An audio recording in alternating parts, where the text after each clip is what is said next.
Assalamualaikum warahmatullahi wabarakatuh. Sahabatku yang sedang menonton video ini, semoga selalu sehat, murah rezeki, dan dipanjangkan umurnya oleh Allah Subhanahu wa Ta'ala.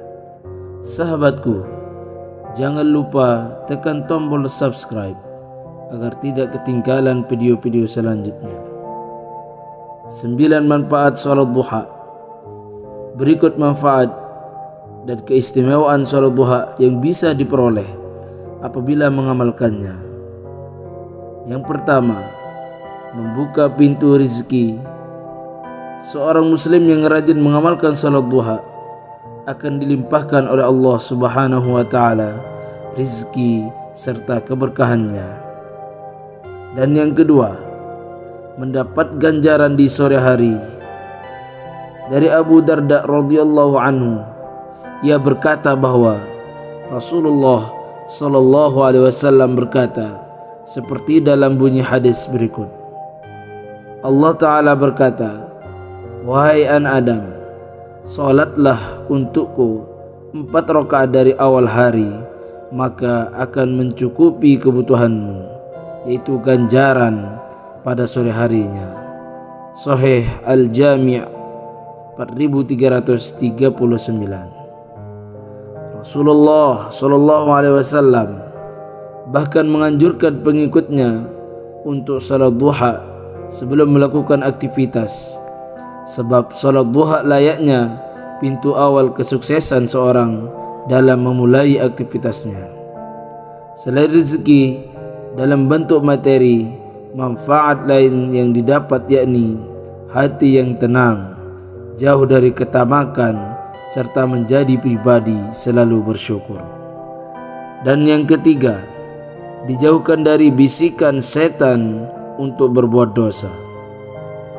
Orang yang senantiasa menjaga amalan salat duha, maka Allah akan menjauhkannya dari gangguan dan godaan syaitan. Oleh karena itu, segala amal perbuatannya akan jauh dari maksiat serta hal-hal buruk dari pagi sampai siang.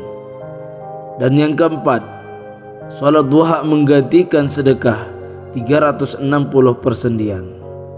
Sesuai firman Allah Subhanahu wa Ta'ala yang diturunkan kepada para rasulnya, setiap muslim wajib bersedekah dengan 360 sendi yang ada di badannya.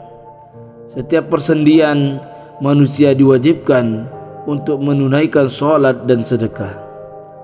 Hal ini menjadi ladang pahala bagi orang yang mengerjakan solat duha, karena pahalanya setara dengan mengeluarkan sedekah dari 360 persendian di badan. Dan yang kelima, pahalanya setara dengan ibadah haji dan umrah. Seorang muslim yang menunaikan solat sunnah duha akan mendapat pahala seperti orang-orang yang menunaikan haji dan umrah. Pahala ini diberikan kepada muslim yang rajin menunaikan salat duha dan terlebih dulu mengikuti salat subuh berjamaah di masjid serta memperbanyak zikir. Dan yang keenam, dibangunkan rumah di surga.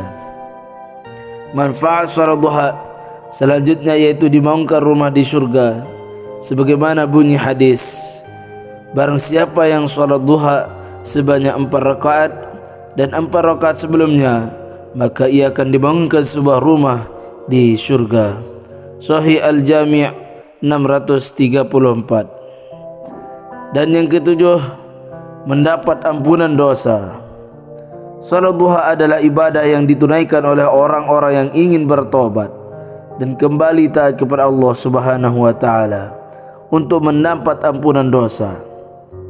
Siapapun yang melaksanakan salat duha dengan langgang atau terus menerus akan diampuni dosanya oleh Allah Subhanahu wa Ta'ala, sekalipun dosa itu sebanyak buih di lautan.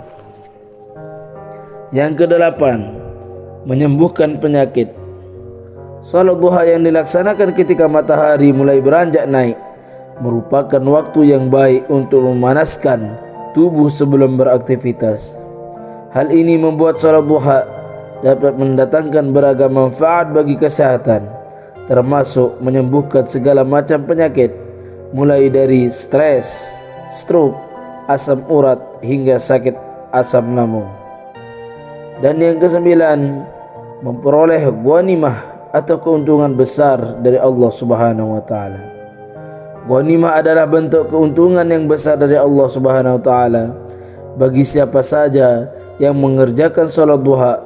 Rasulullah sallallahu alaihi wasallam pernah berkata, barang siapa yang berwudu kemudian masuk ke dalam masjid dan melaksanakan salat duha, dialah yang paling dekat tujuannya atau tempat perangnya, lebih banyak ghanimahnya dan lebih cepat kembalinya. Sahih Al-Targhib ayat 666. Itulah berbagai macam manfaat salat duha dari Allah Subhanahu wa taala yang akan diperoleh setiap muslim yang mau menunaikan dan menjaga ibadah sunnah tersebut.